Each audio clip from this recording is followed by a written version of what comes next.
Last class we were discussing velocity of transverse wave in a stretch string. हमने discuss किया था कि जैसे हमारे पास स्ट्रिंग्स होती हैं और हम स्ट्रिंग को वाइब्रेट करते हैं तो उनके अंदर से साउंड जनरेट होती है। तो जब आप एक स्ट्रिंग को वाइब्रेट करते हो तो स्ट्रिंग के अंदर एक वेव जनरेट होती है। अब मेरे पास लेट अस से ये एक स्ट्रिंग है। आप अपने थंब के साथ इस गिवन स्ट्रिंग को वाइब्रेट कर रहे हो। तो जब आप इस स्ट्रिंग को वाइब्रेट कर रहे हो, तो यहाँ पर आप क्या नोटिस करोगे कि ये जो गिवन स्ट्रिंग है, इसमें जो वेलोसिटी आएगी आपकी वेव की, वो होगी under root of T by M. हमने लास्ट क्लास में इस रिलेशन को ड्राइव किया था। फिर टी क्या था? T is the tension in the string and M is the mass per unit length of the string. तो टी जो है वो स्ट्रिंग के अंदर की टेंशन है और एम जो है वो मास पर यूनिट लेंथ है। तो जितना आप टेंशन बढ़ाओगे, आपकी जो वेलोसिटी होगी उस स्ट्रिंग में, वो उतनी ज़्यादा होगी। और ये जो गिवन आप वेव देख रहे हो, ये कौन सी वेव है? Transverse wave. तो आप जब ऑब्जर्व करोगे तो आप क्या ऑब्जर्व करोगे कि ये जो वेव यहाँ पे प्रोपेगेट कर रही है, ये ट्रांसवर्स वेव है जो प्रोपेगेट कर रही है। Now we will discuss the general formula for velocity of longitudinal waves. अब हम देखेंगे कि जो longitudinal waves हैं वो जब प्रोपेगेट करती हैं एक मीडियम में तो उनकी वेलोसिटी क्या है। देखो, ये जो हमारे पास लॉन्गिट्यूडनल वेव है, इसके अंदर हम क्या नोटिस करते हैं कि कंप्रेशन एंड रेयरफेक्शन फॉर्म होते हैं। तो लॉन्गिट्यूडनल वेव्स के अंदर आप क्या नोटिस करते हो कि कंप्रेशन और रेयरफेक्शन बनते हैं। तो कंप्रेशन एंड रेयरफेक्शन का क्या मतलब है कि here there are volume wise change. यहाँ पे जो चेंज है वो वॉल्यूम वाइज चेंज है। तो जो चेंज हो रहा है वो वॉल्यूम वॉल्यूम के हिसाब से हो रहा है। तो जब वॉल्यूम वाइज चेंज होगा तो यहाँ पे जो मॉडुलस आएगा, that will be your bulk modulus of elasticity. तो हम यहाँ पे क्या नोटिस करेंगे? हम यहाँ पे नोटिस करेंगे कि बल्क मॉडुलस ऑफ इलास्टिसिटी जो है, वो हम यहाँ पे ऑब्जर्व करेंगे, क्योंकि बल्क मॉडुलस कब होता है? जब वॉल्यूम वाइज चेंजेस होती हैं। ये जो बल्क मॉडुलस ऑफ इलास्टिसिटी है, अगर मैं इसको नोटिस करूँ तो it is change in pressure over change in volume over original volume. ये आपका बल्क मॉडुलस ऑफ इलास्टिसिटी होता है। और जब आप इस प्रेशर को इंक्रीज करोगे तो ये जो आपका वॉल्यूम है ये डिक्रीज करेगा। तो एक चेंज पॉजिटिव है, दूसरा चेंज नेगेटिव है। तो हमारा ये जो मॉडुलस होता है ये हमेशा प्लस आना चाहिए। तो यहाँ पे हम माइनस इसलिए डाल रहे हैं क्योंकि एक क्वांटिटी को अगर आप बढ़ाओगे तो दूसरी क्वांटिटी क्या हो जाएगी? कम हो जाएगी। तो ये बल्क मॉडुलस है। और हमने क्या कहा था कि ये जो आपकी वेव्स होती हैं, ये जब प्रोपेगेट करती हैं तो मीडियम में दो चीजें इंपॉर्टेंट होती हैं। एक मीडियम की इलास्टिसिटी, दूसरा मीडियम का इनर्शिया। और मीडियम की इलास्टिसिटी जो है वो ये bulk modulus, young modulus, modulus of rigidity determine करेगा। और अब हम बल्क मॉडुलस यूज करेंगे क्योंकि यहाँ पे वॉल्यूम वाइज चेंजेस हैं। एंड जो मीडियम के अंदर इनर्शिया है वो मास डिटरमिन करता है। तो यहाँ पे जब आप एक वॉल्यूम वाइज चेंजेस लोगे तो वहां पे मास फॉर गिवन वॉल्यूम जो है उसको हम कहते हैं डेंसिटी। तो यहाँ पे हम क्या नोटिस करेंगे कि in general in general your velocity of a longitudinal wave will depend on first elasticity। और इलास्टिसिटी कौन बताएगा? Bulk modulus. And second inertia. और इनर्शिया कौन बताएगा? तो यहाँ पे मास को जब आप गिवन वॉल्यूम में लोगे तो वो जो इनर्शिया है दैट इज योर डेंसिटी। तो हमारी जो गिवन वेलोसिटी है वो 2 चीज़ों पे डिपेंड कर रही है। एक बल्क मॉडुलस पे और दूसरा वो डेंसिटी पे। तो जब मैं ये प्रोपोर्शनैलिटी हटाऊँगा, तो हम क्या लेके आएँगे यहाँ पे? कांस्टेंट। तो when you remove your proportionality you will introduce a constant. So अगर मैं यहाँ पे डायमेंशंस लिखूँ तो वेलोसिटी की जो डायमेंशन है वो हो जाएगी m0, l1, t-1 एंड जो हमारे पास गिवन बल्क मॉडुलस है, इसकी जो डायमेंशन होगी, bulk modulus is stress over strain. तो stress over strain is pressure. तो ये है m1 l-1 t-2 power a। Density is mass per unit volume. तो मैंने ये गिवन डायमेंशंस लिख ली। तो यहाँ पर हम क्या नोटिस करेंगे? यहाँ पे हम नोटिस करेंगे कि आ गया m0 l1 t-1 will be equal to ma plus b l minus a minus 3b t minus of 2a। तो ये हमारे पास गिवन वैल्यूज आ गई। तो यहाँ पे अगर मैं ऑब्जर्व करूँ, कंपेयर करूँ इनको, तो कंपैरिजन में आप क्या नोटिस करोगे कि a प्लस b जो है that is 0, minus a minus 3b is 1 and minus 2a is equal to -1। तो हम क्या नोटिस कर रहे हैं? हम नोटिस कर रहे हैं कि यहाँ पे जो a है उसकी वैल्यू 1/2 आ गई। और अगर मैं यहाँ पे नोटिस करूँ तो जो b आएगा that b will be equal to minus of a। तो जो b की वैल्यू है वो -1/2 आ गई। और अगर मैं ये दोनों वैल्यूज, ये वाली वैल्यू और ये वाली वैल्यू, ये दोनों वैल्यूज अगर मैं यहाँ पे सब्स्टिट्यूट करूँ, तो मैं क्या ऑब्जर्व कर रहा हूँ? मैं ऑब्जर्व कर रहा हूँ कि जो हमारी गिवन वेलोसिटी बनी that is k p 1/2 rho -1/2 and experimentally we have observe that this k is 1। तो एक्सपेरिमेंटली हमने नोटिस किया कि ये k 1 है, तो वेलोसिटी की वैल्यू जो है वो b bye rho under root. तो ये हमारे पास क्या आ गया? This is the velocity of your longitudinal wave. ये जनरल फॉर्मूला आ गया एक लॉन्गिट्यूडनल वेव का, जिसमें आप क्या नोटिस कर रहे हो? आप नोटिस कर रहे हो कि ये जो गिवन वैल्यूज हैं, इन गिवन वैल्यूज में जो आपका बी है that is your bulk modulus and ये जो रो है दिस इज योर डेंसिटी। तो ये आपकी डेंसिटी आ गई मीडियम की। तो ये हमारे पास गिवन वेलोसिटी का रिलेशन आ गया। तो ठीक है, ये समझ में आया कैसे हमने रिलेशन निकाला? तो एक ट्रांसवर्स वेव जब एक स्ट्रिंग में ट्रेवल कर रही है तो उसका formula under root of T by M, और एक लॉन्गिट्यूडनल वेव जब ट्रेवल कर रही है तो उसका वेलोसिटी का formula under root of V by rho. अब यहाँ पे हमने एक बात नोटिस किया, हमने कहा था कि जो लॉन्गिट्यूडनल वेव्स होती हैं वो हमने कहा था कि they can propagate in all mediums. हमने कहा था कि they can propagate in solids as well as in liquids as well as in gases. ये तीनों में प्रोपेगेट करती हैं। हमने कहा था जो ट्रांसवर्स वेव होती हैं वो या तो सॉलिड में ट्रेवल करेंगी या वो ट्रेवल करेंगी in your liquid and gas interface. जो मैकेनिकल ट्रांसवर्स वेव है वो गैस के अंदर नहीं प्रोपेगेट कर सकती, क्योंकि ट्रांसवर्स लेंथ वाइज चेंज है और inside a fluid length wise change नहीं होता, सिर्फ वॉल्यूम वाइज चेंजेस होते हैं। तो यहाँ पे लॉन्गिट्यूडनल वेव में क्योंकि वॉल्यूम वाइज चेंज है, तो सॉलिड में भी वॉल्यूम वाइज चेंज पॉसिबल है, लिक्विड में भी वॉल्यूम वाइज चेंज पॉसिबल है और गैस में भी वॉल्यूम वाइज चेंज पॉसिबल है। तो लॉन्गिट्यूडनल वेव्स तीनों में प्रोपेगेट करेंगे।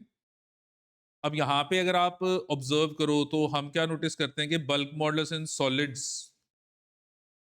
Is greater than your bulk modulus in liquids is greater than your bulk modulus in gases. तो जो बल्क मॉडुलस है सॉलिड का ज्यादा होता है, क्योंकि सॉलिड ज्यादा इलास्टिक होते हैं। आपको पता है कि जो बल्क मॉडुलस होता है वो रेसिप्रोकल ऑफ कंप्रेसिबिलिटी, तो जितना ज्यादा कंप्रेस हो जाएगा उसका बल्क मॉडुलस उतना कम होगा। तो यहाँ पे जो डेंसिटी ऑफ सॉलिड्स ये भी ज़्यादा होता है इन कंपैरिजन टू लिक्विड्स, ये भी ज़्यादा होता है इन कंपैरिजन टू गैसेस। पर जब हम इन दोनों को कंपेयर करेंगे तो सॉलिड्स का बल्क मॉडुलस लिक्विड से बहुत ज़्यादा होता है और लिक्विड्स का बल्क मॉडुलस गैसेस से बहुत ज़्यादा होता है। मतलब कि अगर मैं ये ऊपर वाला फैक्टर नोटिस करूं तो मैं क्या ऑब्जर्व कर रहा हूं कि ये वाला जो फैक्टर है, ये फैक्टर ज़्यादा बढ़ रहा है नीचे वाले से। बढ़ दोनों ही रहे हैं। तो हम यहाँ पे क्या नोटिस करेंगे कि bulk modulus over density for solids will always be greater than bulk modulus over density for liquids will be always greater than bulk modulus over density for gases and bulk modulus over density का ratio जो है वो velocity है। तो हम क्या notice कर रहे हैं कि velocity of longitudinal wave in solids is always greater than your velocity in liquids is always greater than your velocity in gases। तो ये बात अब हमने याद रखनी है कि जो बल्क मॉडुलस होता है वो सॉलिड्स का बहुत ज़्यादा होता है, डेंसिटी भी ज़्यादा होती है पर बल्क मॉडुलस बहुत ज़्यादा होता है। इससे क्या आप ऑब्जर्व करोगे कि जो गिवन आपके सॉलिड्स हैं, उनका जो वेलोसिटी है लॉन्गिट्यूडनल वेव की, वो सॉलिड्स में ज़्यादा होगी। तभी अगर कोई ट्रेन आपकी ट्रैवल करते हुए आ रही है और आप अगर ट्रेन का जो ट्रैक है, वहाँ पे कान लगा के सुनने की कोशिश करोगे तो एयर में से ट्रेन की साउंड बाद में आएगी और ट्रैक में से ट्रेन के आने की वाइब्रेशंस आपको पहले पता चल जाएंगी, क्योंकि वो जो साउंड ट्रेवल कर रही है वो ट्रैक में फास्ट ट्रेवल कर रही है देन इन एयर। तो ट्रेन आ रही है तो ट्रेन की जो साउंड है, साउंड वो एयर में से भी आपके पास आएगी और वो जो ट्रेन की साउंड जो है वो जो ट्रैक है, जिस ट्रैक के ऊपर वो ट्रेन मूव कर रही है वहां से भी आएगी। अगर आप कान लगा के ट्रैक पे सुनने की कोशिश करोगे तो आपको ट्रेन की साउंड ट्रैक से पहले मिलेगी, क्योंकि ट्रैक सॉलिड है तो सॉलिड में वेलोसिटी ज्यादा है। वेलोसिटी मतलब वाइब्रेशंस जल्दी आगे जाएंगी। तो ये कुछ पॉइंट्स हैं जो हमने याद रखने। Now Newton studied the velocity of sound in gas, क्योंकि हम देखो एक दूसरे से जब बातें कर रहे हैं तो हम साउंड जनरेट करके बातें कर रहे हैं और हम जब बात कर रहे हैं तो जो मीडियम हम यूज कर रहे हैं वो एयर है। एयर क्या है? गैस है। तो न्यूटन ने क्या किया, उसने साउंड की वेलोसिटी को गैसेस में स्टडी किया and that is your Newton's formula for velocity of sound in gases. तो न्यूटन ने ये एक गिवन फॉर्मूला दिया और वो जो फॉर्मूला उसने दिया that is for velocity of sound in gases. Gases में जो साउंड की जो स्पीड है उसके बेसिस पे ये फॉर्मूला दिया। तो अब यहाँ पर हम क्या नोटिस कर रहे हैं, यहाँ पे हम नोटिस कर रहे हैं कि न्यूटन ने नोटिस किया कि जो साउंड है वो गैसेस में कैसे ट्रेवल कर रही है। अब जो साउंड है that is a longitudinal wave और लॉन्गिट्यूडनल वेव में क्या होता है, कंप्रेशन एंड रेयरफेक्शन होता है। तो अकॉर्डिंग टू न्यूटन, न्यूटन ने क्या कहा, न्यूटन ने कहा कि जो कंप्रेशन और रेयरफेक्शन बन रहे हैं वो आइसोथर्मल कंडीशंस में बन रहे हैं। तो according to Newton the compression and rarefaction are formed under isothermal conditions।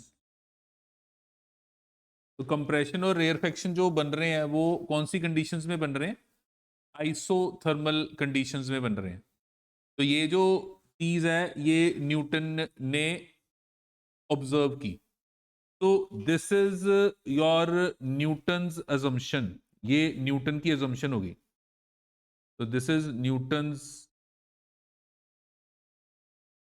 Assumption, ये न्यूटन की अजम्पशन होगी। न्यूटन ने अजम्पशन ली, क्या अजम्पशन ली कि जब एयर में, गैस में साउंड प्रोपेगेट कर रही है तो कंप्रेशन रेयरफेक्शन बन रहे हैं, क्योंकि लॉन्गिट्यूडनल वेव है।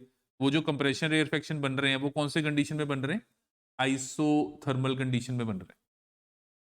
अच्छा, अगर आइसोथर्मल कंडीशन में बनेंगे तो आइसोथर्मल कंडीशन, अब हम गैसेस की बात कर रहे हैं, तो गैसेस में आइसोथर्मल कंडीशन का क्या मतलब है? आइसोथर्मल कंडीशन का मतलब है कि P V is constant. PV is constant, pressure into volume का प्रोडक्ट क्या हो गया? कांस्टेंट। अच्छा, आइसोथर्मल कंडीशन का मतलब होता है कि temperature is constant, but pressure and volume change होंगे पर प्रोडक्ट इनका सेम रहेगा। मतलब अगर प्रेशर बढ़ेगा तो वॉल्यूम कम हो जाएगा, अगर प्रेशर कम होगा तो वॉल्यूम बढ़ जाएगा।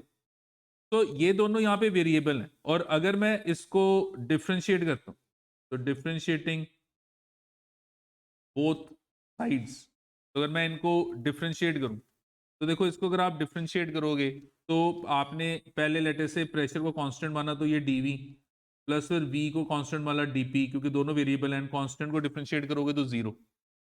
So what you get is that your VdP is equal to minus PdV. And from here, what we get is that your dP over minus dV into V is equal to P. अब ये जो आप V देख रहे हो, इसको अगर मैं नीचे डिनोमिनेटर में लेके जाऊं तो ये डिनोमिनेटर में डिवाइड हो जाएगा। कोई भी चीज अगर डिनोमिनेटर में डिवाइड करते हो तो ऊपर वो न्यूमरेटर में मल्टीप्लाई होती है, तो मैं इसको नीचे ले गया। अब अगर आप ये जो रिलेशन आया है इसको अगर थोड़ा ध्यान से ऑब्जर्व करो तो आप क्या ऑब्जर्व करोगे? आप ऑब्जर्व करोगे कि ये जो आपकी वैल्यू है ये क्या है? Change in pressure, change in volume over original volume negative. तो ये क्या है? Bulk modulus. ऊपर क्या आ गया? चेंज इन प्रेशर, नीचे क्या आ गया? Volumetric strain. तो चेंज इन प्रेशर मतलब स्ट्रेस ओवर वॉल्यूमेट्रिक स्ट्रेन, इसको क्या कहते हैं? Bulk modulus. तो ये जो आपने नोटिस किया ये क्या है? This is bulk modulus of elasticity under isothermal conditions. या आपकी बल्क मॉडुलस ऑफ इलास्टिसिटी की वैल्यू है आइसोथर्मल कंडीशंस में। और अभी हमने पीछे नोटिस किया था कि इन जनरल, अभी हमने नोटिस किया था कि इन जनरल जो साउंड की वेलोसिटी होती है किसी भी मीडियम में, किसी भी मीडियम में, वो कितनी होती है? Under root of P by rho होती है। किसी भी मीडियम में ये होती है। और अगर मैं इन गैस की बात करूं तो ये जो बी है ये आइसोथर्मल वाला बी हो गया। तो ये जो बी है ये आइसोथर्मल वाला बी हो गया। और हम क्या नोटिस कर रहे हैं? हम नोटिस कर रहे हैं कि ये जो आइसोथर्मल वाला बी आ रहा है ये किसके इक्वल आ रहा है? प्रेशर के। अगर आप ये रिलेशन को ऑब्जर्व करो तो आपने ये नोटिस किया कि ये जो आइसोथर्मल वाला बी बन रहा है, ये जो आपने अभी वैल्यू निकाली है, ये किसके इक्वल आ रही है? ये प्रेशर के इक्वल आ रही है। तो ये हमारे पास जो velocity of sound in a gas, एक साउंड की जो वेलोसिटी होगी इन अ गैस वो होगी under root of P by rho, where what is P? This is pressure of gas. And what is rho? This is density of gas. क्योंकि हम ये जो फॉर्मूला निकाल रहे हैं वो गैस के लिए निकाल रहे हैं। तो this is your velocity of sound in a gas given by Newton. ये न्यूटन ने रिलेशन दिया। तो ये जो आप फॉर्मूला देख रहे हो ये फॉर्मूला जो है ये न्यूटन्स फॉर्मूला है। तो this formula is Newton's formula, ये न्यूटन का दिया हुआ formula. This is Newton's formula for velocity of sound in a gas. अच्छा, अब हम जो बातें कर रहे हैं वो एयर में बातें कर रहे हैं, हमारी जो साउंड है वो एयर में ट्रेवल कर रही है। तो अगर मैं यहां पे for air at normal conditions, अगर मैं नॉर्मल कंडीशंस पे कंसिडर करूं तो नॉर्मल कंडीशंस पे जो आपका प्रेशर होगा वो 1 एटमॉस्फेरिक प्रेशर होगा, क्योंकि एयर को आप नॉर्मल कंडीशंस में ले रहे हो। तो नॉर्मल कंडीशंस में जो आपका प्रेशर है वो 1 एटमॉस्फेरिक प्रेशर है। और इसको अगर मैं एसआई में लूं तो 1.01 इंटू 10⁵ पास्कल ये आपका प्रेशर हो गया। एंड जो डेंसिटी होगी that will be equal to 1.29 kilogram per metre cube. ये एयर की डेंसिटी है नॉर्मल कंडीशंस में। तो अगर मैं ये जो वैल्यू है अगर मैं यहाँ पे पुट कर दूं, ऊपर पुट कर दूं ये वैल्यूज, तो आप क्या नोटिस करोगे? आप नोटिस करोगे कि जो वेलोसिटी आएगी ये आपकी वेलोसिटी आएगी under root of 1.01 into 10⁵ over 1.29। इसको जब मैं सॉल्व करूंगा तो ये वेलोसिटी की value approximately 280 metre per second आ जाएगी। तो न्यूटन के हिसाब से जो साउंड की स्पीड है एयर में नॉर्मल कंडीशंस में कितनी है? 280 metre per second. Now experimentally हमने जब एक्सपेरिमेंट्स कंडक्ट किए तो एक्सपेरिमेंट्स कंडक्ट करके हमने नोटिस किया कि experimentally your speed of sound in air under normal conditions is 332 metre per second. तो ये जो आप देख रहे हो ये क्या है? This is your velocity of sound in air under normal conditions. अगर मैं नॉर्मल कंडीशंस में वेलोसिटी लूं तो वो ये वाली वेलोसिटी है। और अगर मैं अब इन दोनों को देखो कंपेयर करूं, ये जो आंसर आया देखो इन दोनों को कंपेयर करूं तो ये दोनों सेम नहीं आ रहे। वैसे तो सेम आने चाहिए। ये जो आपने आंसर निकाला ये थ्योरेटिकली निकाला है, थ्योरेटिकली मतलब पेपर पे। और ये जो आंसर आपने निकाला ये प्रैक्टिकली, प्रैक्टिकली मतलब आपने एक प्रैक्टिकल किया, जैसे आपने एक बुलेट को फायर किया, उसकी एको को आपने सुना और एको को सुन के आपने वहां पे साउंड की स्पीड को निकाला इन एयर प्रैक्टिकली। अब यहां पे आप क्या नोटिस करो, दोनों वैल्यूज में फर्क है। तो अब हम एरर देख रहे हैं कि आंसर में एरर कितना है। What is the error in the answer? तो एरर इन द आंसर, तो एरर इन योर आंसर अगर हम देखें तो error is your difference in value over actual value. तो difference in value over actual value ये एरर होती है। और ये अगर हम सॉल्व करें तो इसको हमने 100 से मल्टीप्लाई कर दें तो ये परसेंटेज एरर आ गई। तो percentage error in your answer, तो change in value over your original value in 200 ये परसेंटेज एरर आ गई। तो जब मैं इसको सॉल्व करूंगा तो ये अप्रोक्सीमेटली 16% एरर बनेगी, जो कि बहुत ज्यादा है। अगर ये बहुत ज्यादा है तो इसका मतलब न्यूटन के फॉर्मूले में गड़बड़ है, न्यूटन का जो फॉर्मूला है उसमें गड़बड़ है। There is some problem in Newton's formula. तो या तो ये पूरी कहानी गलत है, जो न्यूटन ने की सारा ही गलत है, या फिर न्यूटन ने कुछ मिस कर दिया। अब वो जो चीज है उसको आगे स्टडी किया लैपलेस ने। तो लैपलेस वाज अ फिजिसिस्ट जिसने इस न्यूटन के रिलेशन को आगे फर्दर क्या किया, स्टडी किया। And what Laplace found that Newton's formula जो है उसमें जो न्यूटन ने अजम्पशन ली थी वो अजम्पशन जो है वो गलत है। जो उसने किया है वो गलत नहीं है, जो उसने कंसेप्ट लगाया वो गलत नहीं है। हाँ, कंसेप्ट लगाने के टाइम उसने एक अजम्पशन ली थी। उसने क्या अजम्पशन ली थी? उसने अजम्पशन ली थी कि ये जो आपकी कंप्रेशन हो रहा है और ये जो रेयरफेक्शन हो रहा है ये सब जो हो रहा है वो किस कंडीशन में हो रहा है? आइसोथर्मल कंडीशन में।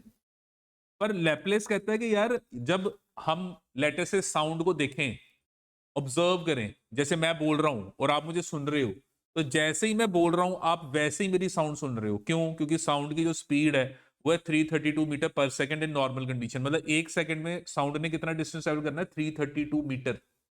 मतलब एक सेकंड में जो भी 332 मीटर में होगा उसको साउंड सुनाई देगी। अभी हमारे बीच में जो डिस्टेंस है वो hardly 1 metre, 2 metre, 3 metre, 4 metre है। 1 मीटर अप्रोक्सीमेटली 3 फुट के बराबर है। तो ये जो कमरा, अगर हम इस कमरे को देख लें कि अगर ये 18 फीट भी है तो 6 मीटर जितना ही कमरा होगा ये पीछे तक। तो मैं जैसे ही बोलूंगा वैसे क्या है, जब मैं बोलूंगा तो जो मेरे बिल्कुल क्लोज होगा उसको पहले साउंड सुनाई देगी, मैं पीछे वाले को बाद में, पीछे वाले को, कि साउंड ट्रेवल कर रही है।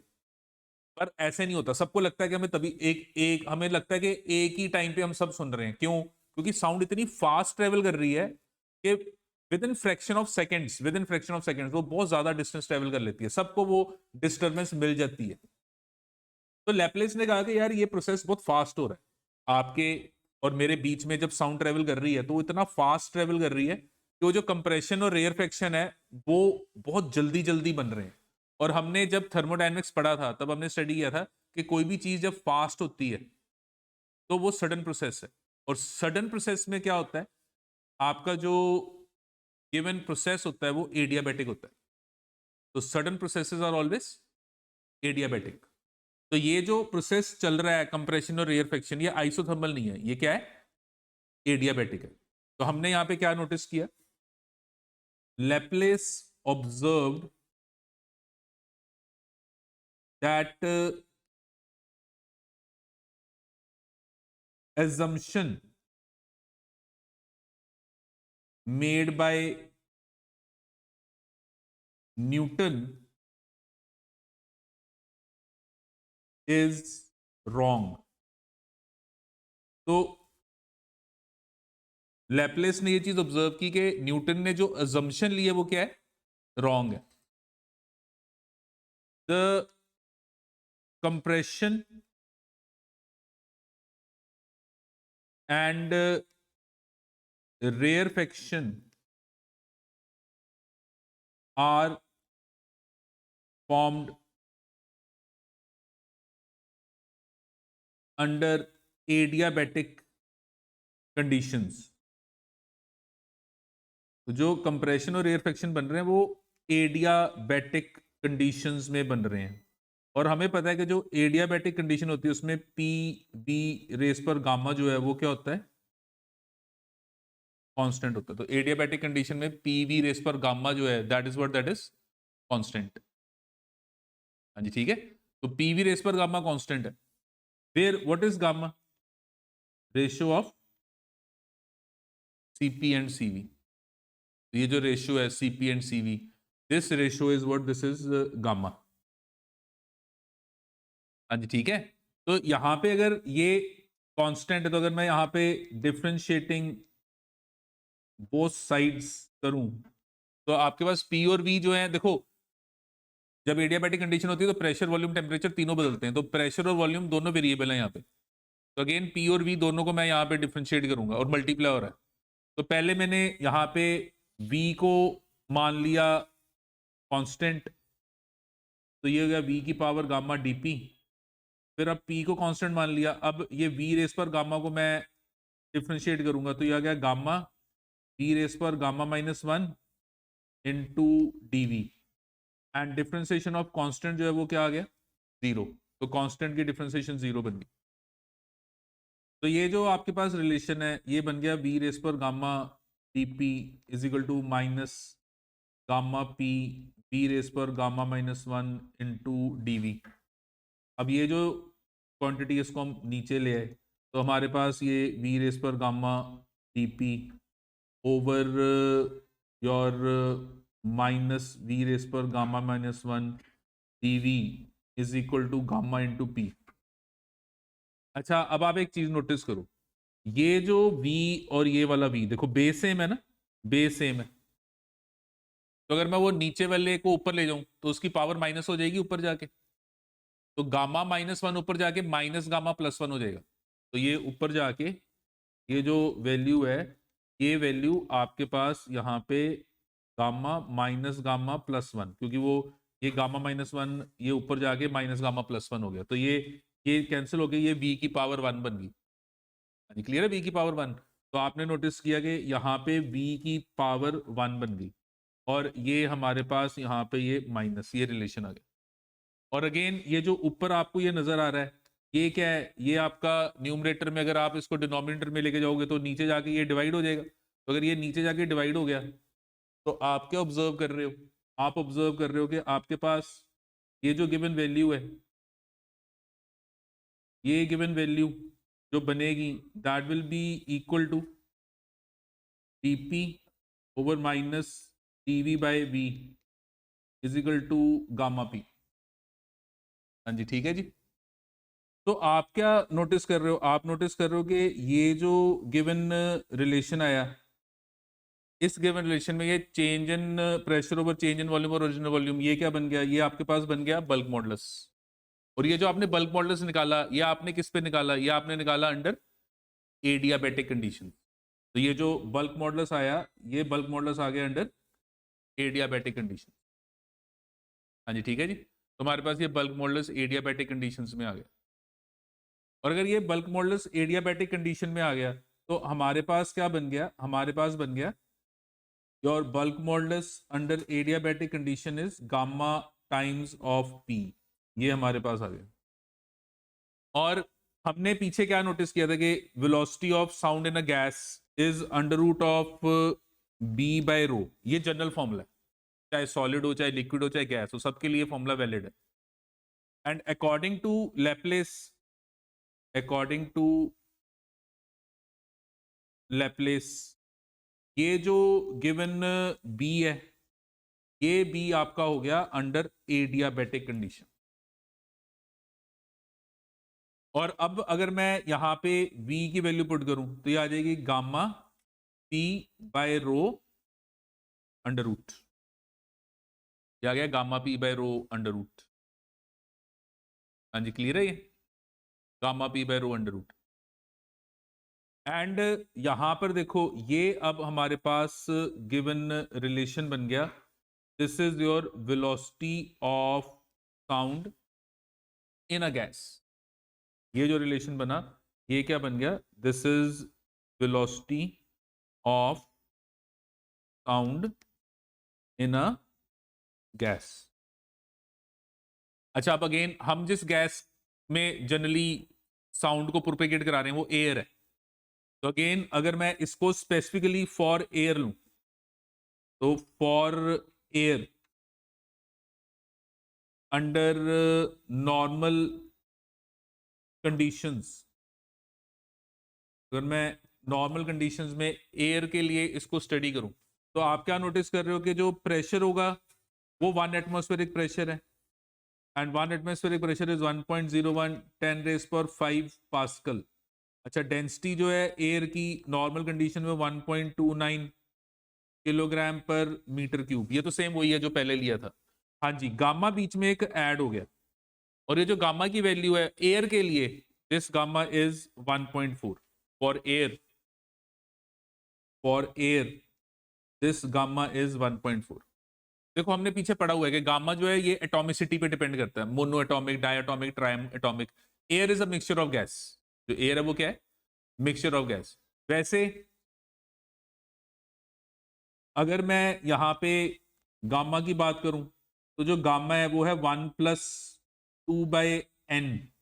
ये जो हमारा गामा है ये 1+2/n है। Where what is n? n is your number of degree of freedom. और ये जो number of degree of freedom है, मोनोटॉमिक के लिए 3 है, डायटॉमिक के लिए 5 है, ट्रायटॉमिक, लीनियर, नॉन लीनियर के लिए अलग अलग ये वैल्यूज हैं। तो हमने ये काइनेटिक थ्योरी ऑफ गैसेस में स्टडी किया था कि एटॉमिसिटी बदलेंगे तो गामा बदल जाएगा, तो अलग अलग गैसेस के लिए गामा अलग होगा। और एयर के लिए गामा की वैल्यू कितनी है? 1.4। तो अगर मैं यहां पर अब ये सारी इंफॉर्मेशन इधर पुट कर दूं, यहां पे पुट कर दूं, तो यहां पे पुट करने पे जो हमारे पास गिवन v की वैल्यू आएगी, that v is 1.4 into 1.01 into 10 raise पर 5 ओवर 1.29 अंडर रूट। तो जब आप इसको सॉल्व करोगे, this value comes out to be 332.5 metre per second. और वो जो आपकी एक्सपेरिमेंटल वैल्यू थी, जो एक्सपेरिमेंटल वैल्यू हमने पीछे ऑब्जर्व की थी, that was equal to 332 metre per second. तो हमने क्या नोटिस किया कि ये जो एक्सपेरिमेंटल वैल्यू है और जो अभी हम निकाल के हटे हैं, जो अभी हम वैल्यू निकाल के हटे हैं, ये दोनों देखो ऑलमोस्ट क्या है? सेम है। इसका मतलब कि प्रॉब्लम न्यूटन के कंसेप्ट में नहीं थी, प्रॉब्लम सिर्फ न्यूटन के अजम्पशन में थी। तो ये याद रखना है, एमसीक्यू में क्वेश्चन आया था कि जब हमारी जो साउंड है वो एयर में ट्रेवल कर रही है, तो उसमें जो कंप्रेशन रेयरफेक्शन बन रहे हैं वो कौन सी कंडीशन में बन रहे हैं? तो कंप्रेशन रेयर फंक्शन कौन सी कंडीशन में बन रहे हैं? एडियाबैटिक। और जो आपकी गिवन अब velocity of sound in a gas है, इसकी जो गिवन वैल्यू आएगी, that given value is gamma E by rho under root. तो velocity of sound in a gas का जो रिलेशन आया वही आ गया gamma P by rho under root. And यहां पे देखो, अब आपको पता है कि क्योंकि आप गैस की बात कर रहे हो, तो ये जो गैसेस हैं ये आइडियल गैस इक्वेशन को फॉलो करती हैं। गैस वो होती है जो काइनेटिक थ्योरी के assumptions पे वर्क कर रही है, और ये जो गैस है इसके अंदर जो आइडियल गैस इक्वेशन है P V equal to N R T, हर गैस ने इस इक्वेशन को फॉलो करना है। तो अगर मैं for 1 mole of ideal gas लूं, तो 1 मोल ऑफ आइडियल गैस में P V is equal to R T, and जो गिवन मास ऑफ गैस यहां पे होगा वो capital M, that is molecular mass हो जाएगा, क्योंकि 1 मोल ले रहे हो ना, तो 1 मोल का मास क्या होगा? गैस का मॉलिक्यूलर मास। तो यहां पर अगर मैं अब दोनों को ये m के साथ डिवाइड कर दूं, पी विजिकल टू आर टी में, मैंने दोनों को m से, अब आर टी में मैंने 1 मोल ले लिया, तो 1 मोल का मास कैपिटल M हो गया, मॉलिक्यूलर मास, उससे डिवाइड कर रहा हूं। तो आपको पता है मास ओवर वॉल्यूम क्या होता है? डेंसिटी। तो वॉल्यूम ओवर मास क्या हो जाएगा? Reciprocal of density. तो ये जो आप गिवन रिलेशन देख रहे हो, ये आपका जो रिलेशन है वॉल्यूम ओवर मास, ये क्या हो गया? Reciprocal of density. तो आप क्या ऑब्जर्व करोगे? आप नोटिस करोगे कि P by rho will be equal to R T by M, where M is what? M is the molecular mass of the gas. तो M molecular mass of the gas है, और ये देखो ये P बाय रो, तो आपने P by रो की value निकाल ली, that is R T by M. तो हमने क्या नोटिस किया? हमने नोटिस किया कि एक गैस में जो साउंड की वेलोसिटी होगी, स्पीड होगी, gamma P by rho under root होगी, या फिर आप इस P बाय रो को लिख सकते हो R T by capital M, where T is what? T is the temperature of the gas. तो टी जो है वो गैस का टेम्परेचर हो गया, एम जो है वो molecular mass, and this is your formula for velocity of sound in a gas। तो अब ये याद रखना है कि भी अगर आप सॉलिड या लिक्विड या गैस तीनों के लिए बात करो, तो तीनों के लिए जो वेलोसिटी होगी लॉन्गिट्यूडनल वेव की, वो under root of B by rho. तो ये आपका जनरल फॉर्मूला हो गया, under root of B by rho. ये ऑल मीडियम्स के लिए, ये हर मीडियम के लिए ट्रू है, सॉलिड लिक्विड गैस तीनों के लिए ट्रू है। पर जब मैं सिर्फ गैस की बात करूंगा तो ये जो बी है, ये जो बी है, ये एडियाबैटिक हो जाएगा। और फिर जब वो एडियाबैटिक हो जाएगा तो आप जब उसको सॉल्व करोगे तो आपके पास ये रिलेशन आ जाएगा। और हम गैस के लिए स्पेसिफिकली क्यों सॉल्व कर रहे हैं? क्योंकि हम जब साउंड की बात कर रहे हैं तो साउंड एक लॉन्गिट्यूडनल वेव है, और हम ज्यादातर साउंड को एयर में ऑब्जर्व करते हैं। हम अपनी डेली लाइफ में ज्यादातर जितनी भी कम्युनिकेशन कर रहे हैं आपस में, वो थ्रू एयर मीडियम कर रहे हैं। तो इसलिए हमने ये वेलोसिटी को कैलकुलेट किया। हाँ जी, देखो क्लियर है, ये समझ में आया क्या किया हमने? ठीक है। तो अभी तक हमने जो पढ़ा था that was a single wave. अभी तक हम जो पढ़ रहे थे वो एक सिंगल वेव थी। अब हम स्टडी करेंगे रिफ्लेक्शन ऑफ वेव्स। अब हम देखेंगे कि जब वेव्स प्रोपेगेट कर रही हैं और वो जाते हुए कहीं टकराती हैं, तो टकरा के फिर वो बैक आती हैं, तो जब वो बैक आती हैं तो उस फिनोमेना को हम स्टडी करने लगे। तो हमारे सामने ये लेटे से एक सरफेस है,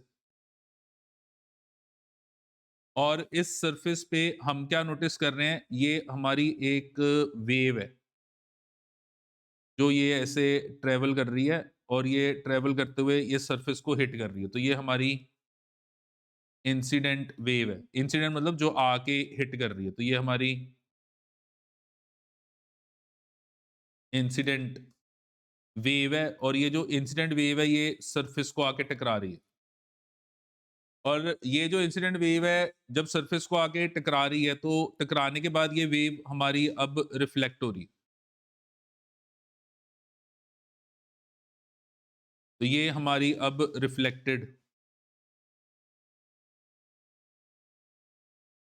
वेव है।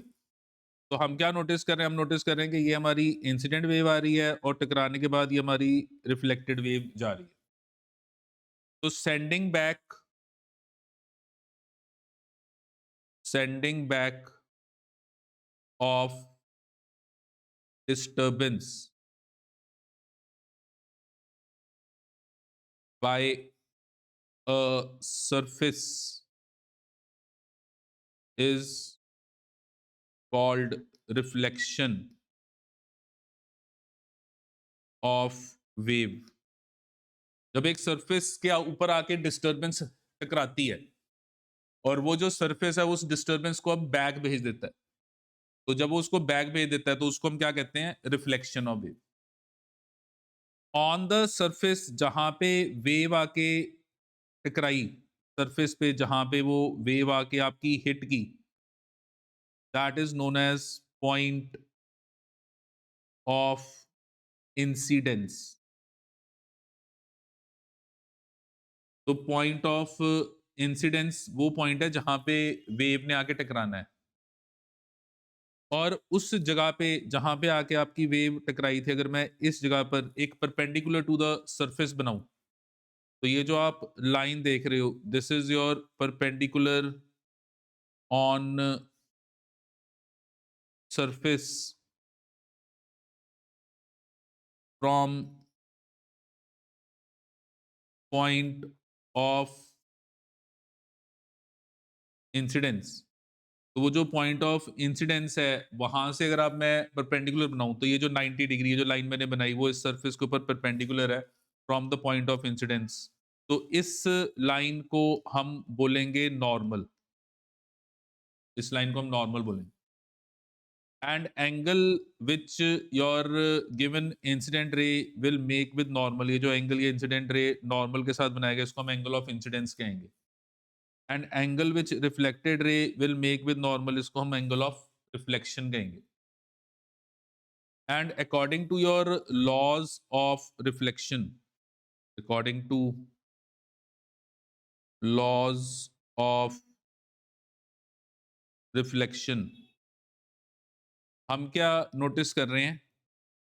हम नोटिस कर रहे हैं that your incident wave, reflected wave and normal all lie on same plane. Same plane का मतलब एक ही सरफेस पे तीनों लाई कर रहे हैं।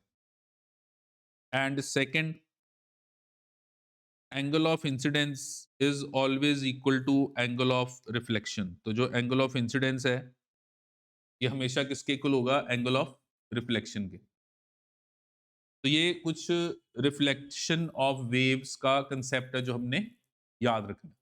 जो लॉज ऑफ रिफ्लेक्शन है जो हमने 10th में लाइट के लिए पढ़ा था, सेम वही चीज साउंड के लिए भी है। बस लाइट जो है वो इलेक्ट्रोमैग्नेटिक वेव है, उसको मीडियम नहीं चाहिए प्रोपेगेट करने के लिए। लाइट वैक्यूम में भी ट्रेवल कर सकती है क्योंकि वो मैकेनिकल वेव नहीं है। हम राइट नाउ जो वेव डिस्कस कर रहे हैं वो कौन सी कर रहे हैं? मैकेनिकल, जिसको मीडियम चाहिए, बिना मीडियम के वो प्रोपेगेट नहीं कर सकती। बाकी रिफ्लेक्शन ऑफ वेव चाहे वो आपका इलेक्ट्रोमैग्नेटिक हो चाहे मैकेनिकल हो, तरीका उनका एक जैसा ही है, कंसेप्ट सेम ही है। तो जो आपने लाइट का रिफ्लेक्शन पढ़ा था और जो आप यहाँ पे पढ़ोगे वो ऑलमोस्ट सेम होगा। हाँ जी, ठीक है। अब जब आपकी जो वेव है वो रिफ्लेक्ट हो रही है, तो जिस सरफेस से रिफ्लेक्ट हो रही है वो दो टाइप के सरफेस होते हैं। तो when wave gets reflected, the surface from where it gets reflected is of two types. उसके बेसिस पे दो टाइप की रिफ्लेक्शन। तो पहला important point which you have to remember regarding your reflection of waves at a rigid boundary or a closed end। तो मेरे पास let us से ये एक गिवन कंटेनर है और यहाँ से कोई वेव जो है वो प्रोपेगेट कर रही है। और ये वेव आके इस जगह पे हिट कर रही है और टकरा के इसी जगह से वो रिफ्लेक्ट हो रही है। बस मैं उसको थोड़ा नीचे करके इसलिए बता रहा हूँ ताकि हमें नज़र आ जाए। वैसे तो यहाँ से टकरा के वो ऐसे ही रिफ्लेक्ट कर रही है, मतलब जिस रास्ते से आई वहीं से जा रही है क्योंकि ये नॉर्मल फॉल कर रही है। तो ये वेव आके टकराई और टकरा के अब ये वेव क्या कर रही है, आपकी बैक जा रही है। तो आप क्या नोटिस कर रहे हो? आप नोटिस कर रहे हो कि ये आपकी एक वेव आ रही थी। तो ये जो आपकी वेव आ रही थी, इसमें ये आपकी गिवन इंसिडेंट वेव है। टकराने के बाद ये वापस जा रही है आपकी रिफ्लेक्टेड वेव। और ये जो आपकी गिवन वेव आप देख रहे हो, जहां से रिफ्लेक्ट हो रही है, वो जगह एक क्लोज्ड एंड है या वो जगह एक रिजिड एंड है या वो एक डेंसर एंड है। मतलब ये जगह जो आप देख रहे हो, जहां पर रिफ्लेक्शन हो रही है, उसकी डेंसिटी या उसकी रिजिडिटी वो ज्यादा है इन कंपैरिजन टू जहां से वो आ रही थी। तो इस जगह को हम या तो टेंसर एंड कहेंगे या इसको फिक्स्ड एंड भी कहेंगे। जैसे ये आपके पास एक स्ट्रिंग है और आपने इस स्ट्रिंग को इस जगह पे फिक्स किया हुआ है।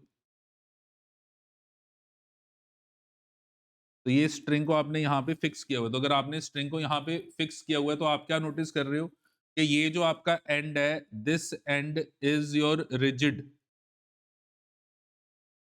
एंड। ये फिक्स्ड एंड है, ये रिजिड एंड है। तो यहां पर हम क्या नोटिस कर रहे हैं that when reflection takes place at fixed end और रिजिड एंड और along a denser medium after reflection phase reversal takes place। तो रिफ्लेक्शन के बाद हम क्या नोटिस करेंगे कि फेज रिवर्सल हो जाएगा। फेज रिवर्सल मतलब वो जो फेज है वो रिवर्स हो जाएगा, means that is between incident wave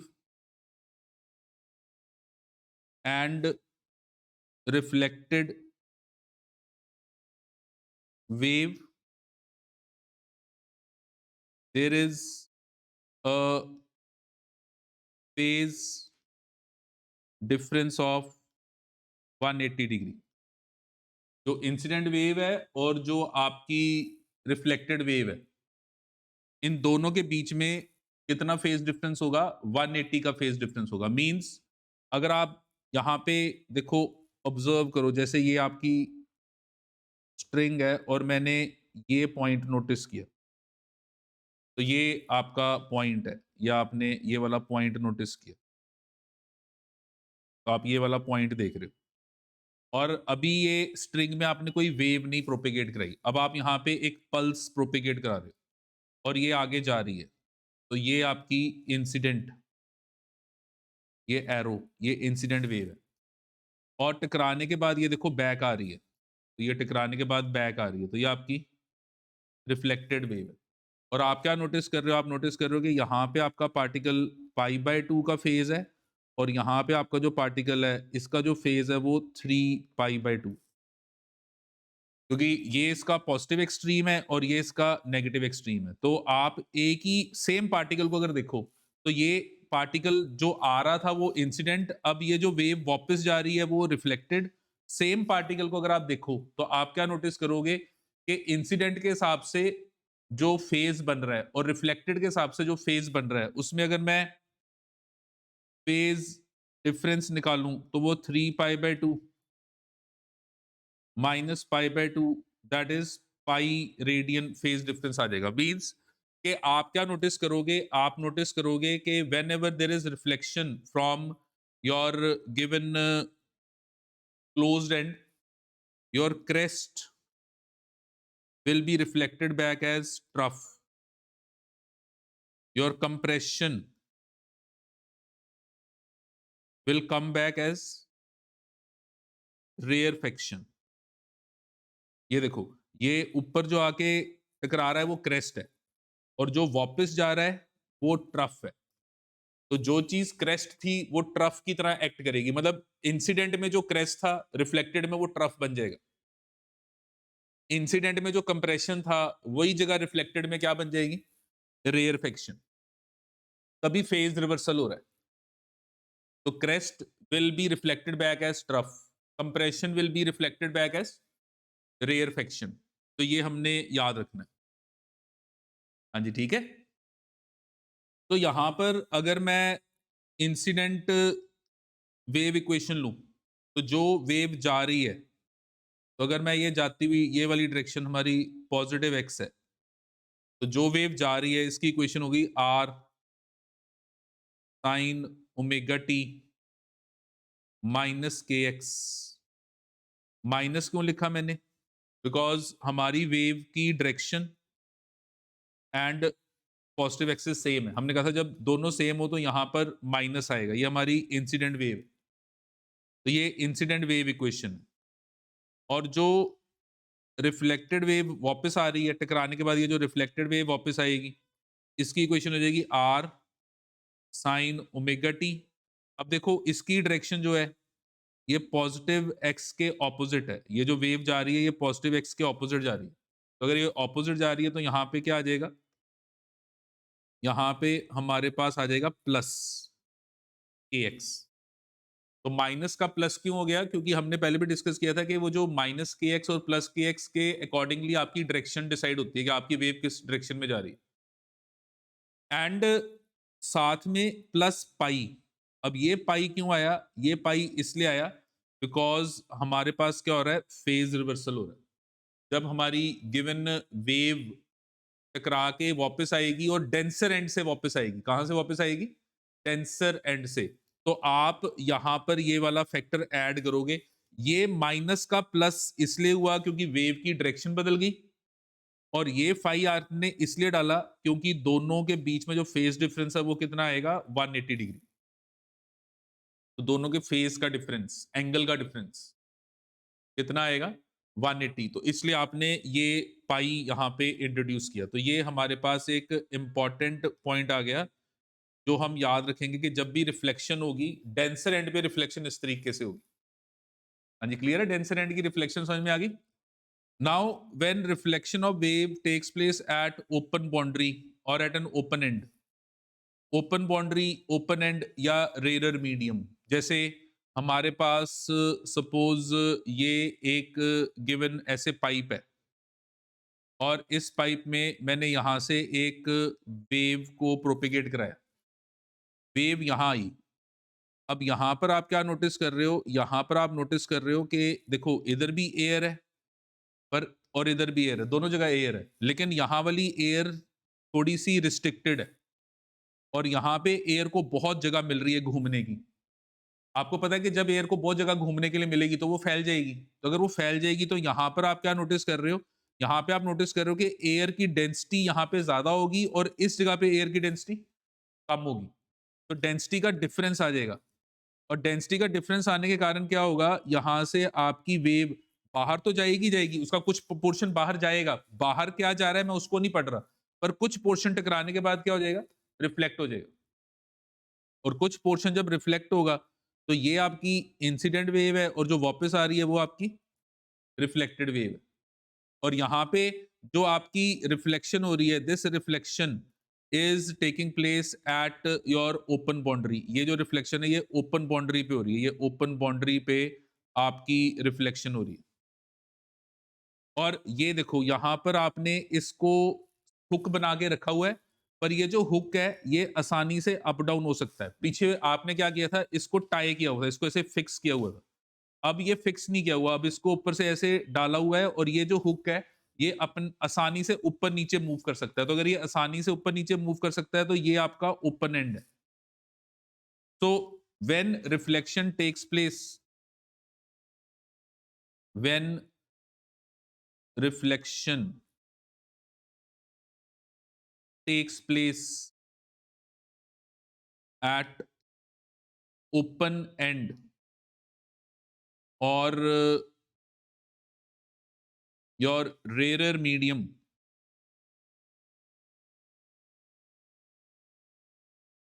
then both incident and reflected waves are in same phase. तो there is no phase reversal. No phase reversal का मतलब अगर मैं राइट नाउ ये पार्टिकल कंसिडर करूं, ये मेरी इंसिडेंट वेव जा रही है और ये ओपन एंड है। ओपन मतलब यहां से आपने इस जगह को फिक्स नहीं किया हुआ है, और अब टकरा के ये आपकी वेव वापस आ रही है, तो ये रिफ्लेक्टेड वेव वापस आ रही है। और आप क्या नोटिस कर रहे हो कि ये वाला पार्टिकल इंसिडेंट और ये वाला पार्टिकल रिफ्लेक्टेड, दोनों के हिसाब से पार्टिकल ऊपर को ही जा रहा है। तो अगर दोनों के हिसाब से पार्टिकल ऊपर जा रहा है तो ये क्रेस्ट विल रिमेन क्रेस्ट। तो यहां पे हम क्या नोटिस करेंगे कि crest will come back as crest. Crest crest की तरह ही वापस आएगी। Trough will come back as trough. Compression will come back as compression. Compression compression के फॉर्म में ही वापस आएगा। और यहाँ पे कोई फेज रिवर्सल नहीं होगा। No phase reversal will take place. और अगर कोई फेज रिवर्सल नहीं होगा तो यहां पर आप क्या नोटिस करोगे कि जो इंसिडेंट वेव है R sine omega T minus K X. Minus क्यों? क्योंकि ये वेव आपकी जो है वो पॉजिटिव एक्स की तरफ जा रही है। एंड जो आपकी रिफ्लेक्टेड वेव होगी वो आ जाएगी R sine omega T plus K X. Plus क्यों? क्योंकि आपकी वेव देखो, ये जो पॉजिटिव एक्स है वेव उसके ऑपोजिट जा रही है। तो अगर वेव पॉजिटिव एक्स के ऑपोजिट जा रही है तो ये प्लस के एक्स आएगा। लेकिन यहाँ पे देखो, यहाँ पे मैंने कोई पाई ऐड नहीं किया। कोई पाई क्यों नहीं ऐड किया? क्योंकि दोनों का जो फेज है वो क्या रहेगा? सेम रहेगा। तो ये इंसिडेंट एंड रिफ्लेक्टेड वेव दोनों का फेज क्या रहेगा? सेम। हाँ, प्लस माइनस इसलिए आ रहा है क्योंकि दोनों की डायरेक्शन क्या होगी? ऑपोजिट होगी। तो ये चीज हमने याद रखनी है कि जब भी रिफ्लेक्शन होगी तो दो तरीके से होगी। एक रिफ्लेक्शन होगी ऑन द डेंसर एंड, दूसरी रिफ्लेक्शन होगी on the rarer end. Denser end में फेज रिवर्सल होगा, रेयर एंड में फेज रिवर्सल नहीं होगा। दोनों वेव्स का जो फेज है वो क्या रहेगा? सेम रहेगा। तो अब हम डिस्कस करेंगे कि क्या होता है जब दो वेव्स एक ही मीडियम में इकट्ठी आ जाएं। तो अभी तक हम सिंगल वेव पढ़ रहे थे, अब हम पढ़ेंगे कि what will happen when two waves will combine. जब दो वेव्स कंबाइन होंगी तो क्या होता है, तो हम वो नेक्स्ट क्लास में डिस्कस करेंगे।